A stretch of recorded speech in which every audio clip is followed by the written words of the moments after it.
आज के लेक्चर में हम लोग कंप्लीट करने वाले हैं बेहद ही स्पेशल टॉपिक, तो बिल्कुल आप लोग मिस नहीं करेंगे। जय हिंद दोस्तों, मैं एएसके आप सभी के अपने YouTube channel ASK teaching temple में स्वागत है। लेक्चर नंबर 18 में दोस्तों हम लोग कंप्लीट करने वाले हैं। पहली टॉपिक आपकी दोस्तों महाद्वीप एवं देश, इससे किस प्रकार के प्रश्न पूछे गए इसको देखेंगे। और दूसरी टॉपिक दोस्तों आज की इस लेक्चर में हम लोग कंप्लीट करेंगे भूमिगत जल द्वारा निर्मित स्थलाकृति। एंड अगली टॉपिक होगी नदी द्वारा, जो तीसरी टॉपिक होने वाली है नदी द्वारा निर्मित स्थलाकृति एवं अपवाह प्रतिरूप। इसी तरीके से पवन होंगे, हिमानी होंगे। तो यहाँ से प्रश्न पूछे जाते हैं, तो बिल्कुल आप लोग वीडियो क्लास तक बने रहिए। जो भी मित्र नए हैं चैनल पर, बिल्कुल चैनल को सब्सक्राइब कर लेंगे अगला पार्ट पाने के लिए। अगला लेक्चर यानी जो 19वां लेक्चर होगा वो लास्ट लेक्चर होने वाला है वर्ल्ड ज्योग्राफी से संबंधित। तो सेशन को लाइक शेयर करिए। आइए देखते हैं आज के लेक्चर का पहला प्रश्न है। पहला प्रश्न पूछा है दोस्तों, महाद्वीप एवं देश से निम्नलिखित में से किस विद्वान ने प्लेट विवर्तनिक संकल्पना को विस्तारित एवं विकसित किया है। इजी क्वेश्चन है, किसी भी मित्र का गलत नहीं होना चाहिए। राइट आंसर है जेटी विल्सन है, डीपी मैकेंजी है, या आर पार्कर, या उपयुक्त में से तीनों। राइट आंसर है डी, उपयुक्त में से तीनों। मतलब मैकेंजी भी है, विल्सन भी है, टूजो विल्सन जिसे कहते हैं, और पार्कर, ये सभी इस सिद्धांत से संबंधित हैं। चलिए हम लोग अगले क्वेश्चन से संबंधित पढ़ते हैं। जो मित्र टीजीटी एंड पीजीटी एग्जाम की तैयारी कर रहे हैं, तो बिल्कुल आप लोग जितने भी अभी तक लेक्चर हुए हैं इंडियन ज्योग्राफी और वर्ल्ड ज्योग्राफी से, कल जो इसके अगला वाला पार्ट आने वाला है लेक्चर नंबर 19 लास्ट पार्ट होगा वर्ल्ड ज्योग्राफी। ऑलरेडी हम लोग इंडियन ज्योग्राफी को कंप्लीट कर रखे हैं, तो बिल्कुल आप लोग देख सकते हैं, सभी की प्लेलिस्ट बनी है। चलिए ये देखते हैं इससे संबंधित जो महत्वपूर्ण व्याख्या है।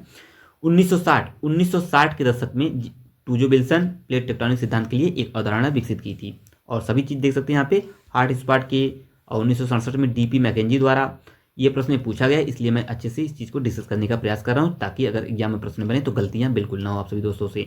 चलिए अगले क्वेश्चन की तरफ बढ़ते हैं। इसका पीडीएफ आपको आसानी से अवेलेबल हो जाएगा टेलीग्राम पर। जो मित्र अभी तक टेलीग्राम को ज्वाइन नहीं किए हैं तुरंत ज्वाइन कर लीजिए।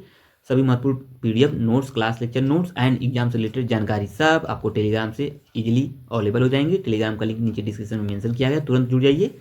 आइए आगे बढ़ते हैं। ये सभी उससे देखिए, आज के लेक्चर में सबसे महत्वपूर्ण दोस्तों ये है दोस्तों, इसका जो पीडीएफ है, जो महत्वपूर्ण तथ्यात्मक फैक्ट्स हैं, तथ्य हैं, बेहद ही महत्वपूर्ण है। आप लोग देख सकते हैं जैसा कि सारी चीज़ें मेंशन की गई है इसमें, तो ये आसानी से आपको मिल जाएंगे। तो तुरंत आप लोग पीडीएफ के लिए टेलीग्राम को ज्वाइन कर लीजिए, सभी चीज़ें आपको आसानी से मिल जाएंगी। इसके बाद वाला जो लेक्चर टॉपिक है वो तो अति महत्वपूर्ण होने वाला है, तो बिल्कुल आज की इस लेक्चर को आप लोग मिस नहीं करेंगे। सेशन को शेयर कर दीजिए अपने मित्रों ग्रुप में। जो भी मित्र अभी तक इस चैनल से जुड़े नहीं तो बिल्कुल जुड़ जाइए और लाइक कर दीजिए। कमेंट करके बताएंगे आज का लेक्चर कैसा लगा। लेक्चर नंबर 18, निम्न में से किसने प्लेट विवर्तनिकी सिद्धांत का प्रतिपादन किया। अभी हम लोग देख के आ रहे हैं WJ मॉर्गन है, ठीक है, ध्यान में रखिएगा, प्रश्न इंपॉर्टेंट है, ध्यान में रखेंगे।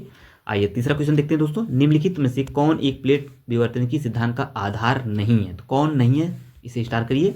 ऐसे प्रश्न देखिए इंपॉर्टेंट होते हैं एग्जाम के पॉइंट ऑफ व्यू से। पूरा चुंबकत्व, सागर नितल प्रसरण, या प्रागैतिहासिक काल में वैश्विक जलवायु परिवर्तन, ध्रुवों का ध्रुवण। तो इसमें आसानी से आप लोग बता सकते हैं इजीली, क्योंकि दोस्तों आपको दिख रहा होगा प्रागैतिहासिक काल में वैश्विक जलवायु परिवर्तन, इससे कोई संबंध नहीं है, ये आपको पता होना चाहिए। चलिए राइट आंसर है सी, यहाँ से देख सकते हैं सारी चीज़ें मेंशन की गई हैं, ठीक है।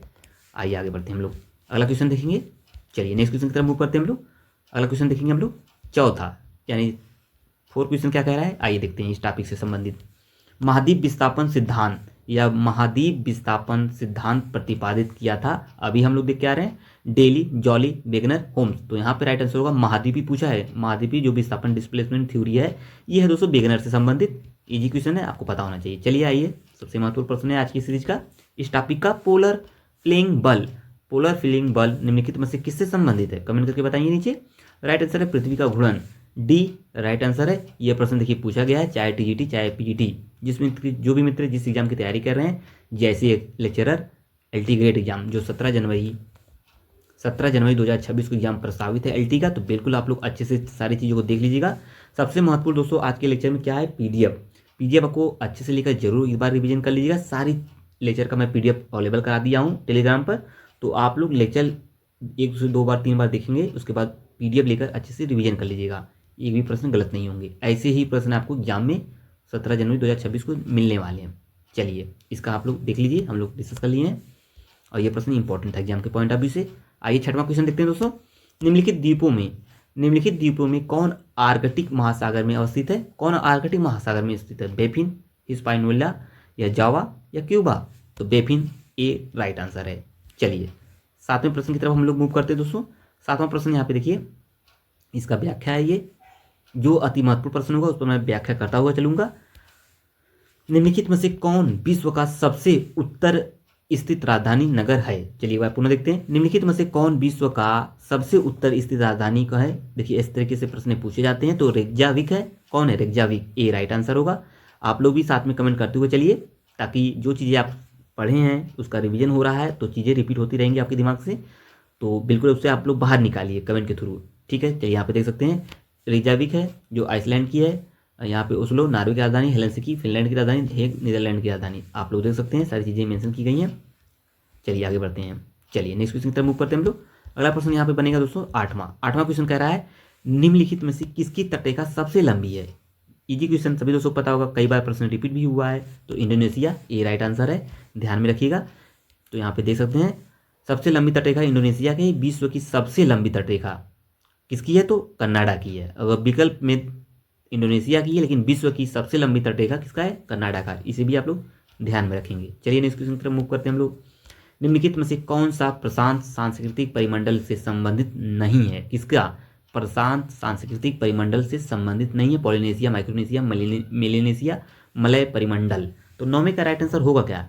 कमेंट करके बताइए आप लोग। 9वें का राइट आंसर डी दोस्तों, मलय परिमंडल नहीं है, बाकी ये तीनों हैं, ध्यान में रखेंगे।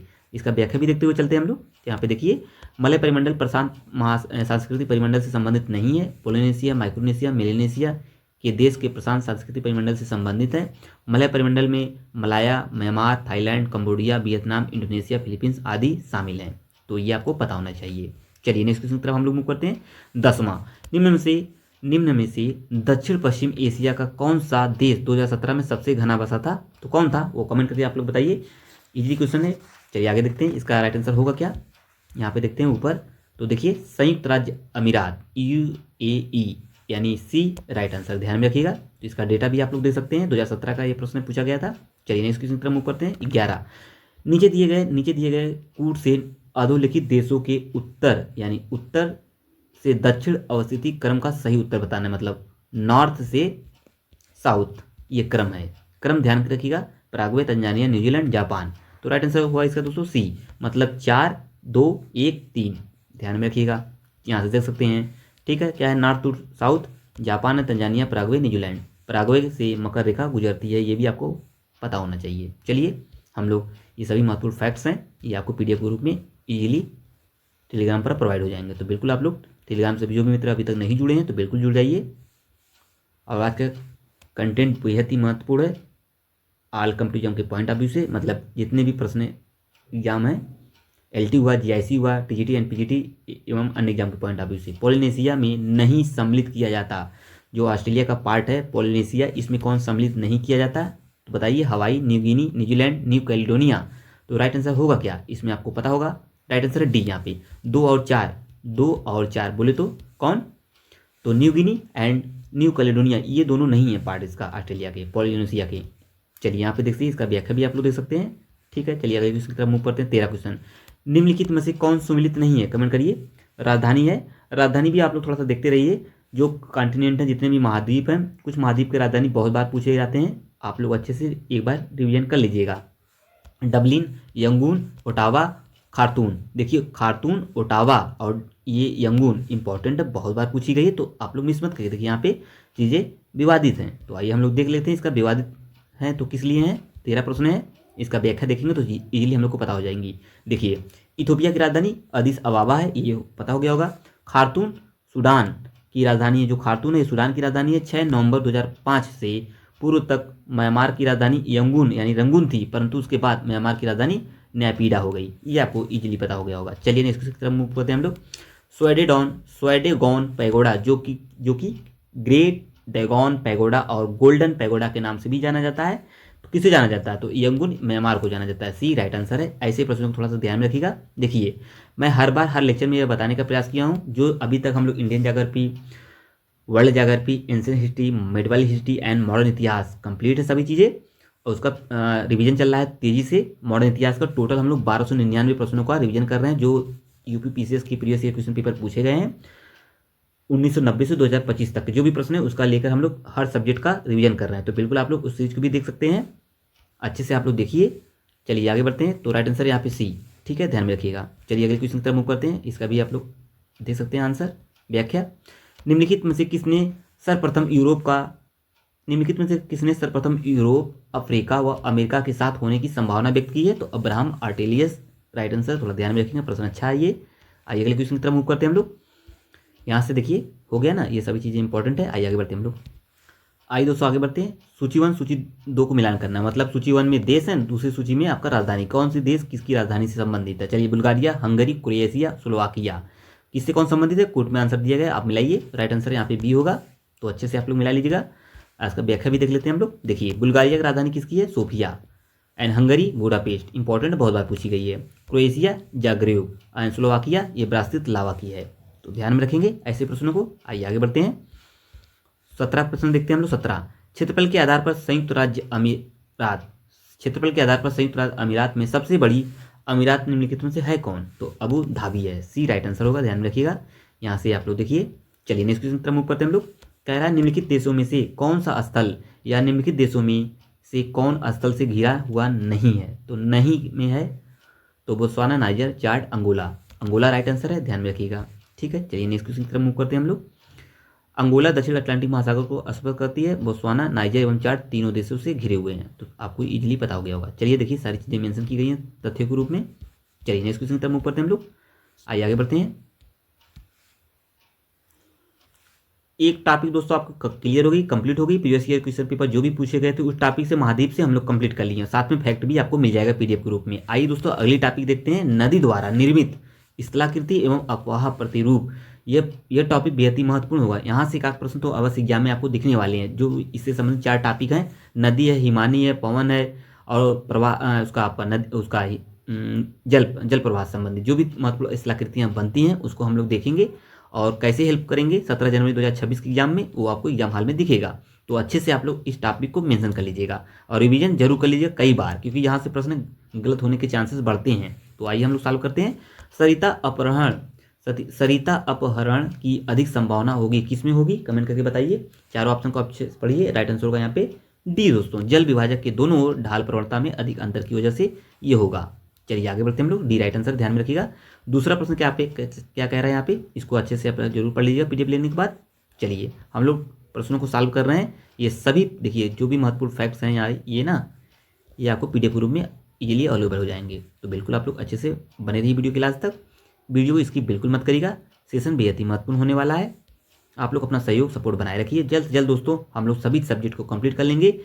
31 दिसंबर तक सारी चीज़ें कंप्लीट हो जाएंगी। उसके बाद हम लोग लगातार जो टेस्ट सीरीज चल रहा है, हम लोग अभी तक टेस्ट सीरीज नंबर 5 हम लोग कंप्लीट कर चुके हैं। अब इसी तरीके से दोस्तों टेस्ट सीरीज आपको मिलता रहेगा, हम लोग और रिवीजन करते रहेंगे। ठीक है, तो अच्छे से क्लियर करते रहिए और आप लोग अपना सहयोग सपोर्ट बनाए रखिए। जल्द से जल्द दोस्तों 1000 प्लस सब्सक्राइबर कंप्लीट कराइए। ये सभी आपके लोगों की वजह से ही, आपका लोगों का प्यार बना है, तो इतने जल्दी हम लोग कंप्लीट कर लेंगे। ये आप लोग का सपोर्ट है। बिल्कुल आप लोग अपना सपोर्ट इसी तरीके से एएसके टीचिंग टेबल पर बनाए रखिए। बहुत ईजिली हम लोग अच्छी तैयारी करते रहेंगे। नए सेशन से आप देखेंगे अन्य एग्जाम की तैयारी कराने के लिए हम लोग बहुत ही शानदार तरीके से आ रहा हूँ लेक्चर लेकर। तो आप लोग बने रहिए, कम्पिटिटिव एग्जाम की तैयारी करते रहिए।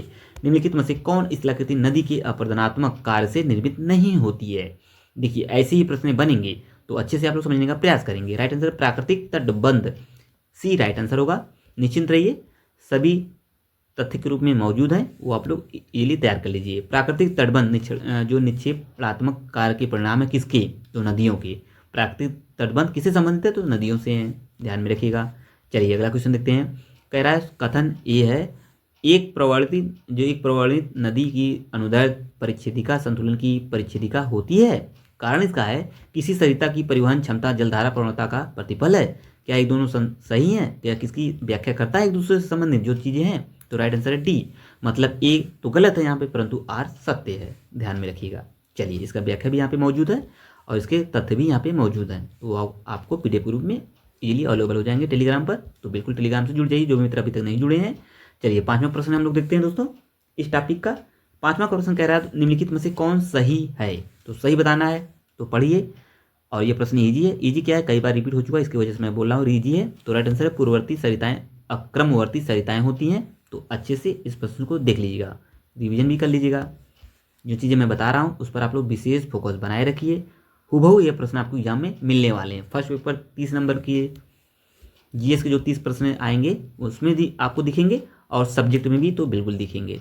और 30 नंबर की जो अलग से तैयारी मैं कराया हूँ सब्जेक्ट वाइज उसे भी आप लोग जरूर देखिए, उसका प्लेलिस्ट बना है। निम्नलिखित में से कौन सी नदी धनुषाकार डेल्टा बनाती है? इंपॉर्टेंट, नहीं ट्रिपल स्टार करिए। निम्नलिखित में कौन सी नदी धनुषाकार डेल्टा बनाती है? कौन नदी बनाती है? बी और सी दोनों यहाँ पे होगा, मतलब गंगा भी बनाती है, नील नदी भी बनाती है। ध्यान में रखिएगा, यहाँ से सारी चीज़ें इसमें मौजूद हैं। धनुषाकार में कहने का मतलब है चापाकार डेल्टा। इसका आकार वृत्त के चाप या धनुष के समान होता है, इसकी वजह से इसका नाम धनुषाकार चापाकार डेल्टा पड़ा है। तो यहाँ पे सारी चीज़ें मेंशन की गई हैं। अच्छे से इस वाले पूरे पार्ट को अच्छे से एक बार आप लोग पीडीएफ को लेकर रिवीजन कर लीजिएगा। चलिए 7वां प्रश्न है दोस्तों, निम्नलिखित में से कौन चापाकार डेल्टा का उदाहरण? अभी देख के आ रहे हैं नाइजर डेल्टा, तो यहाँ पे वो ऑप्शन में मौजूद नहीं है, तो यहाँ पे राइट आंसर है नाइजर डेल्टा, ए राइट आंसर है। चलिए अगला क्वेश्चन देखेंगे हम लोग दोस्तों। अगली टॉपिक आपकी आ गई दोस्तों, भूमिगत जल द्वारा यानी भूमिगत जल द्वारा निर्मित स्थलाकृतियाँ। भूमिगत जल के द्वारा जो स्थलाकृतियाँ निर्मित होती हैं, आइए देखते हैं कैसे प्रश्न पूछे गए इस टॉपिक से। निम्नलिखित में से कौन भूमिगत जल के अपरदन से निर्मित स्थलाकृति नहीं है? तो नहीं बताना है, तो जियोड नहीं होगा, सी राइट आंसर है। देख लीजिए, जियोड भूमिगत जल के अपरदन से निर्मित स्थलाकृति नहीं है। पृथ्वी के आकार एवं आकृति को जियोड कहते हैं, ये आपको पता होना चाहिए। डोलाइन, घोलरंध्र एवं टेरा रोसा भूमिगत जल के अपरदन से निर्मित स्थलाकृतियाँ, बल्कि जियोड नहीं है, जियोइड या जियोड, ठीक है, यह पृथ्वी का आकार है। ड्रिप स्टोन कहाँ पाए जाते हैं? कमेंट करिए, ड्रिप स्टोन कहाँ पाए जाते हैं? बहुत अच्छा प्रश्न है, राइट आंसर है बी, कास्ट प्रदेश में। ड्रिप स्टोन जो ऊपर से रस रस के गिरते हैं टिप टिप ना, उसी को बोल रहा है ड्रिप स्टोन, ध्यान में रखिएगा। चलिए अगली क्वेश्चन की तरफ मूव करते हैं हम लोग। अगला प्रश्न यहाँ पे देख सकते हैं, इसके पीछे हम पढ़ सकते हैं सारी चीज़ें। स्टेगलाइट एंड स्टेगमाइट, ये दोनों प्रश्न अच्छा है, यहाँ से प्रश्न बनते हैं, तो इसके आप लोग अच्छे से पढ़ लीजिएगा। चलिए आगे बढ़ते हैं हम लोग। निम्नलिखित स्थलाकृतियों में कौन कास्ट स्थलाकृति में से सम्मिलित नहीं की जाती? कास्ट स्थलाकृतियों में सम्मिलित नहीं की जाती, तो सीप टिब्बा है जो इसमें सम्मिलित नहीं की जाती है। तो निश्चिंत रहिए, समझने का प्रयास करेंगे। कोई भी डाउट हो आप लोग आसानी से पूछ सकते हैं। सीप टिब्बा या सीप स्तूप या बरखान बालुका स्तूप की विशिष्ट रूप है। बालुका स्तूप प्राय अस्थायी तथा परिवर्तनशील होते हैं, तो ध्यान में रखेंगे, ठीक है। आइए आगे बढ़ते हैं हम लोग। निम्नलिखित में से कौन कास्ट प्रदेश की स्थलाकृति है? इजी क्वेश्चन है, बताइए, कमेंट करिए। तो राइट आंसर इसका क्या हो जाएगा? यहाँ पे हो जाएगा अंधघाटी। अंधघाटी कास्ट प्रदेश की स्थलाकृति है, ध्यान में रखेंगे। रन ऑफ द रिवर तकनीकी से संबंधित है, सुरंग द्वारा जल विद्युत से। चलिए आगे क्वेश्चन की तरफ बढ़ते हैं हम लोग। यहाँ से देखेंगे अंधघाटी कास्ट प्रदेश की स्थलाकृति है, तो ये टॉपिक इसलिए मैं बोल रहा हूँ, इस टॉपिक को आप लोग बिल्कुल मिस मत करिएगा, ठीक है। एग्जाम देने से पहले इसको कई बार रिवीजन जरूर कर लीजिएगा। यहाँ से 1-2 प्रश्न आएंगे, अगर चारों टॉपिक से अगर एक प्रश्न उठाया तो 4 टॉपिक आप 4 क्वेश्चन प्लस हो जाएंगे। इस चीज़ को विशेष ध्यान में रखिएगा। निम्नलिखित में से कौन सी एक अपरदनात्मक स्थलाकृति नहीं है? तो कौन नहीं है? तो स्टेलेग्माइट, डी राइट आंसर है। चलिए यहाँ से देखिए, स्टेलेग्माइट निचलात्मक स्थलाकृति है, जबकि कास्ट, विंडो, लैपिड तथा डोलाइंस अपरदनात्मक है। अच्छे से चीज़ों को नोट कर लीजिएगा समझने के लिए। निम्नलिखित में से कौन कास्ट स्थलाकृति के लिए प्रसिद्ध है? तो कौन है? तो एडियाटिक बेसिन है, ए राइट आंसर है।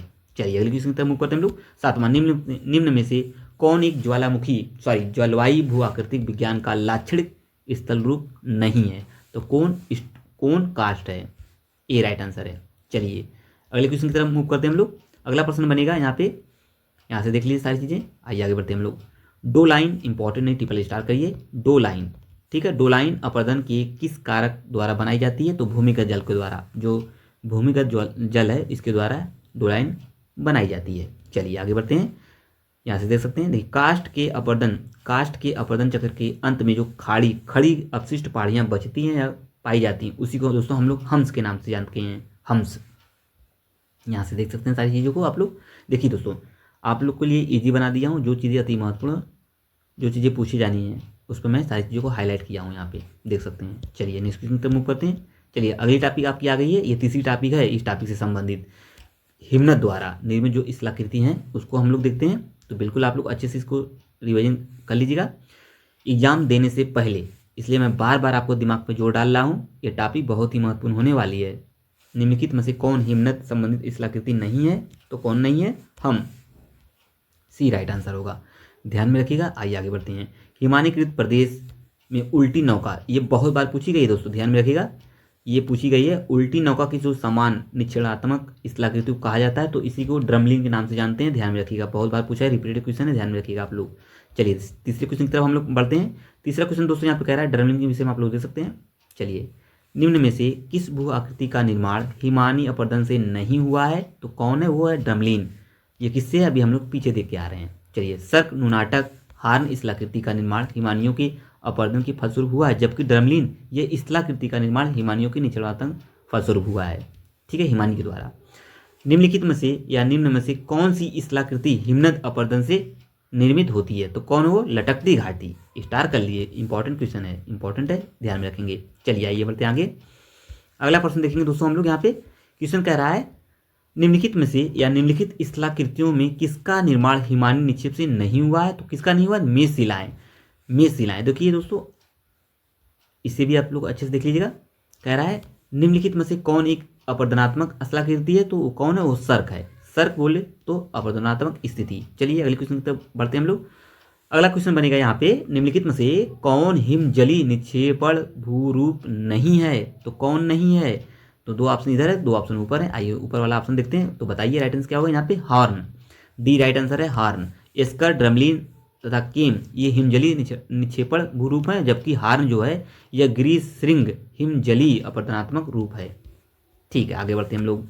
निम्नलिखित स्थल रूपों में कौन हिमानी स्थल रूप नहीं है? तो कौन नहीं है? पल्सा। पल्सा नहीं है तो स्टार कर लीजिए, पल्सा पूछा गया है। इसके विषय में आप लोग अच्छे से देख लीजिए। पल्सा एक विशिष्ट प्रकार का टीला या ग्रीका है, जिसे हम लोग हमक होता है, हमक के नाम से जानते हैं, हमक। चलिए आगे बढ़ते हैं।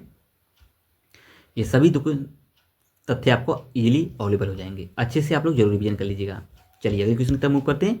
चलिए दोस्तों, अगली टॉपिक आ गई, लास्ट टॉपिक होगी ये दोस्तों आपकी लास्ट टॉपिक होगी। इससे टोटल 10 प्रश्न पूछे गए हैं, तो आइए 10 को हम लोग समझते हैं। जो महत्वपूर्ण होंगे उसको व्याख्या भी हम लोग देखेंगे। मरुस्थल तथा पवन एवं अन्य क्रियाओं द्वारा जो निर्मित स्थलाकृति हैं, आइए देखते हैं इस टॉपिक से। पहला प्रश्न क्या पूछा गया है? पवन के अपघर्षण कार्य द्वारा निम्नलिखित में से किस प्रकार की स्थलाकृति का निर्माण हुआ है? तो वो कौन से हैं? तो राइट आंसर क्या होगा? कमेंट करिए, साथ में आप लोग कुछ कमेंट करते रहिए। तो राइट आंसर क्या होगा? राइट आंसर इसका हो जाएगा दोस्तों ए, यानी जालीदार शिस्ट, जिसे हम लोग स्टोन लैटिस के नाम से जानते हैं। तो यहाँ पे देख सकते हैं, उष्ण शुष्क रेगिस्तानी में तीव्र वेग से चलने वाली जो पवन के मार्ग में पड़ने वाली शिलाओं पर अपघर्षण होने से कोमल सेल कण अलग अलग हो जाते हैं, जिसके कारण शिलाओं में छोटे छोटे छिद्र हो जाते हैं। इसी को हम लोग क्या बोलते हैं? जालक सेल स्टोन लैटिस के नाम से जानते हैं। ध्यान में रखेंगे, अच्छा प्रश्न है और पूछा भी गया है, रिपीटेड क्वेश्चन है। स्टोन लैटिस निम्नलिखित में से किसकी क्रिया द्वारा निर्मित होते हैं? तो राइट आंसर वायु के द्वारा। अभी हम लोग देख के आ रहे हैं व्याख्या में। चलिए अगले क्वेश्चन की तरफ मूव करते हैं। तीसरा प्रश्न दोस्तों हम लोग देखते हैं यहाँ पे, अटाकामा मरुस्थल स्थित है। सभी दोस्तों पता होगा, दक्षिण अफ्रीका, साउथ अमेरिका में अटाकामा डिजर्ट स्थित है। चलिए यहाँ पे देखिए, अटाकामा मरुस्थल दक्षिण अफ्रीका के चिली एवं पेरू में स्थित मरुस्थल है। यह विश्व का शुष्कतम मरुस्थल है। यह मुख्यतः चिली सल्फीटर, नाइट्रेट तथा तांबा के भंडार के लिए प्रसिद्ध है। कथन देखते हैं, बरखान का पवनोन्मुखी जो ढाल है तीव्र होता है।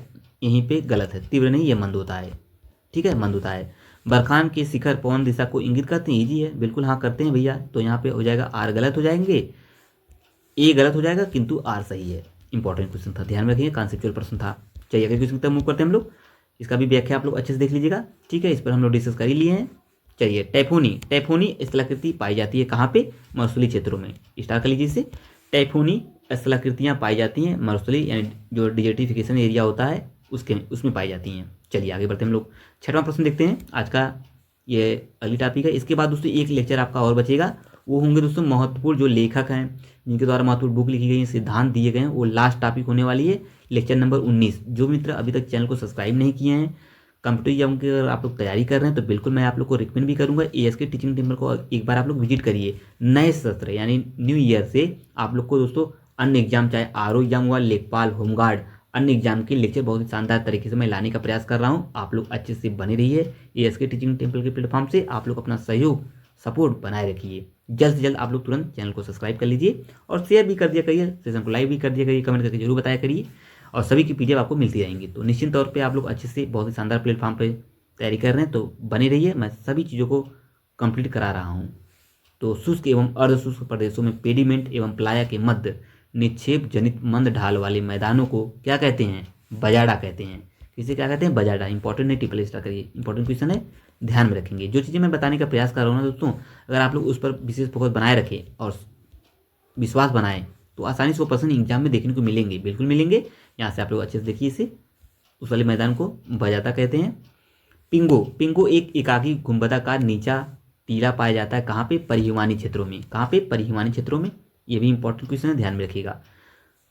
तो यहाँ पे देख सकते हैं सारी चीज़ों को मैं मेंशन किया हूँ, ठीक है, अच्छे से एक बार जरूर पढ़ लीजिएगा। निम्नलिखित में से किसने चूना पत्थर क्षेत्रों में कंदराओं के निर्माण के लिए संक्षारण सिद्धांत का निर्माण किया था? तो राइट आंसर है सी ए मैलेट। कौन है? सी ए मैलेट। तो ध्यान में रखेंगे, इसे भी अच्छा प्रश्न है। चलिए देखिए, सारी चीज़ों को तथ्य के रूप में आपको मिल जाएंगे। चलिए अगले क्वेश्चन की तरफ मूव करते हैं। अगला क्वेश्चन है 9वां, इसके बाद लास्ट प्रश्न होगा। निम्नलिखित में से कौन एक पेंग के स्थलाकृति विकास के मॉडल से संबंधित नहीं है? राइट आंसर है भू आकृतिक सीमांत, बी राइट आंसर होगा। तो आइए इसके भी संबंधित महत्वपूर्ण चीज़ें देख लीजिए। पेंग स्थलाकृति विकास मॉडल में भू आकृतिक सीमांत संबंधित नहीं है, जबकि हॉल्डेन, हैंग, पिडमॉन्ट, ट्रैपेन तथा इंड्रम पेंग के स्थलाकृति विकास के मॉडल से संबंधित है। ये बहुत पूछा गया है, इंड्रम वाला, इंड्रम, ठीक है। चलिए आगे बढ़ते हैं हम लोग। आवासीय जिंडे इंटिकुलम के जो ये इसका मीन्स होता है विकास, ये भी पूछा गया है, अच्छे से चीज़ों को समझ लीजिएगा, ठीक है। चलते हैं हम लोग आगे, लास्ट प्रश्न देखते हैं आज की इस सीरीज का, लेक्चर नंबर 18 का 10वां क्या है? भू आकृति और एक तरफ होंगे अपरदन की अभिकारक द्वारा निर्मित। तो सूची 1 सूची 2 को मिलाइए। टिल मैदान, जलगर्तिका, हम्स या ह्यूम्स, रिपल्स, कौन किससे संबंधित है? सी राइट आंसर होगा, ध्यान में रखिएगा। 3 4 1 2 इसका व्याख्या देख लीजिए। टिल मैदान दोस्तों है आपका हिमनद से संबंधित है, जलगर्तिका बहता हुआ जल इजी है, ह्यूम्स भूमिगत जल है और रिपल्स वायु है। तो ये दोस्तों आज का लेक्चर कंप्लीट होता है। ये सभी महत्वपूर्ण तथ्य आपको पीडीएफ के रूप में अवेलेबल हो जाएंगे, तो बिल्कुल आप लोग अच्छे से आसानी से मिल जाएंगे। तो आप लोग तुरंत चीज़ों को समझने का प्रयास करेंगे और मिलते हैं नेक्स्ट लेक्चर में, यानी लेक्चर नंबर 19 में।